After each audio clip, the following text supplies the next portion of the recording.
যাবারা সারা বছর টুপি নাই, নির্বাচন ডাইলে টুপি মাথার দেয়, যাবারা সারা বছর নামাজ নাই, নির্বাচন ডাইলে আসরের নামাজ তো ডালায় 2 বার।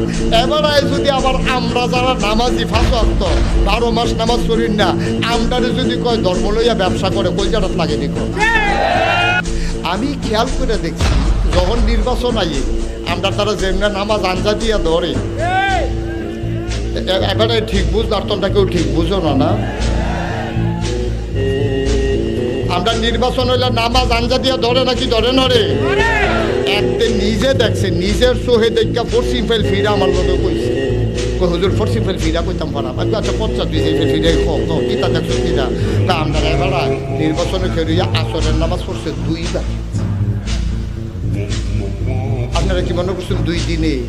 আরে না, একদিনে। একদিনে বড়বড়ায় আসরের নামাজ পড়ছে কয়বার? আমি কই তো তোরা হলে কি হ্যাঁ বেড়ায় নেতা হইব, তোর মতো ব্যবতার হইলে বেড়া নেতা হইতে পারবো? এবারায় সানলা গ্রামও আসরের নামাজ পড়ছে, সারিফাড়ার তারা এবারায় যে নামাজি এটা জানার দরকার আছে না? এবারা কাম লাগলে সারিফিরা গিয়ে পড়বো, টাইম থাকলে ভোট দিয়ে গিয়ে পড়বো, তোর সমস্যা কি?